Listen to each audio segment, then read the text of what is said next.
বিসমিল্লাহির রহমানির রহিম। আমি মক্কা মদিনা হাঁসের খামারের পক্ষ থেকে বলছি, আমি কারুল ইসলাম। প্রিয় দেশবাসী, আপনারা আশা করি আপনারা ভালো আছেন। ইনশাল্লাহ আমিও ভালো আছি। প্রিয় দেশবাসী, আমি একটা কথা বারবার আমি বলতে থাকি যে হাঁসের নিয়ে আমি কথা বলতে থাকি। কারণ হাঁস নিয়ে কথা বলার কারণটা হচ্ছে যে আমি হাঁস নিয়ে খেলামেলা করি। আমি বিভিন্ন কোয়ালিটি আমার কাছে হাঁস থাকে। আমি প্রথমে যদি আমি বলতে থাকি যে আমি কারুল ইসলাম, প্রায় আমি হাঁসের জগতে প্রায় 1990 থেকে আমি হাঁসের সাথে জড়িত। তাই আমি এই কথাটা এই জন্য আমি বলি যে আপনারা হাঁস ক্রয় করবেন, বিভিন্ন কোয়ালিটির আপনারা হাঁস ক্রয় করেন, আমার কোনো আপত্তি নাই।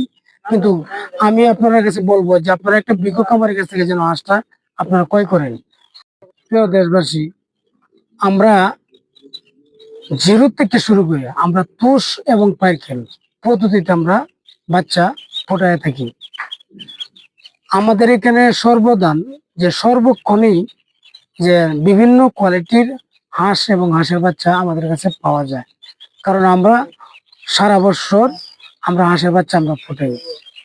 আমাদের কাছে জিরো থেকে শুরু করে বিভিন্ন কোয়ালিটির হাঁস থাকে। তবে এখানে আপনারা যারা হাঁস নিয়ে আপনারা লালন পালন করবেন, আপনারা একটা জিনিস চিন্তা ধারণা করবেন যে কোন হাঁসটা নিয়ে আপনারা করলে খামারটা ভালো হয়। আমি বলবো যে আপনার কাছে যদি অ্যামাউন্ট কম থাকে, অ্যামাউন্টের উপরে নির্ভর করে অনেক সময়, যে অ্যামাউন্ট যদি আপনার কম থাকে তাহলে আপনারা জিরো বাচ্চা দিয়ে করতে পারেন। পাশাপাশি আমি বলবো জিরো বাচ্চা দিয়ে করবেন যদি আপনার জিরো বাচ্চা লালন পালন বোর্ডিং আপনারা না জানেন, না করতে পারেন, সেক্ষেত্রে আপনারা বোর্ডিং এর বাচ্চারা আপনারা নেওয়ার চেষ্টা করবেন। বোর্ডিং এর বাচ্চা বিভিন্ন কোয়ালিটির আছে। এখানে আপনারা 7 দিন আছে, 15 দিন আছে, 1 মাস আছে। যদি আপনারা বোর্ডিং এর বাচ্চা যদি আপনারা করেন, আমি আশা করব যে আপনারা কোনো ক্ষতিগ্রস্ত হবেন না। কারণটা হচ্ছে যে জিরো বাচ্চারা যদি আপনারা শুরু করবেন, কিন্তু আপনার জিরো বাচ্চার যে বোর্ডিং এর সম্বন্ধে আপনারা জানতে হবে। আপনারা দেখেন, আপনারা জিরো ভাই এখনো বর্তমানে যে সময়টা বাচ্চার রেট কিন্তু অত্যন্ত রেট, মানে যেটা বলে যে রেট কখনো হয়নি। এবছরের হাঁসের বাচ্চার রেট বেশি, কিন্তু এখন এত রেটের বাচ্চা নিয়ে আপনারা যদি ক্ষতিগ্রস্ত পড়ে যান গা, এটা তো হইলো না। তা আমি বলবো যে আপনারা বোর্ডিং না করতে পারেন, আপনারা বোর্ডিং এর বাচ্চারা আপনারা হয়তো 7 দিনের নেন, অথবা আপনারা 15 দিনের নেন, অথবা আপনারা 1 মাসের নেন।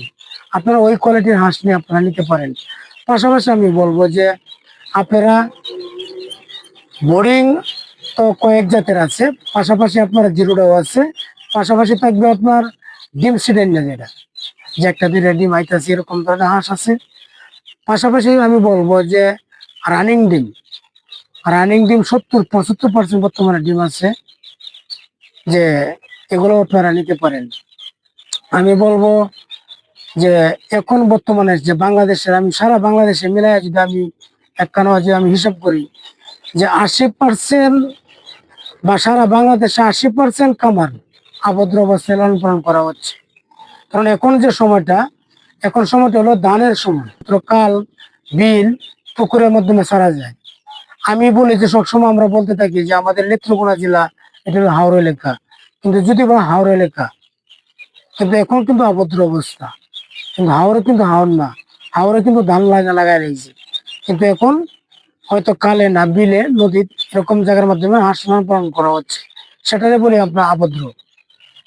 প্রিয় দেশবাসী, আপনারা যে যেখানে আছেন, আপনারা আশা করি আপনারা ভালো আছেন আর ভালো থাকেন। আর আপনারা ভালো থাকলেই আমি ভালো। যে যেখানে আছেন আপনার ভিডিওটা আপনারা দয়া করে যে একটু শেয়ার, লাইক করিয়া একটু কমেন্ট করবেন, যেন আপনারা সকলেই ভালো থাকেন, সুস্থ থাকেন। আল্লাহ হাফেজ।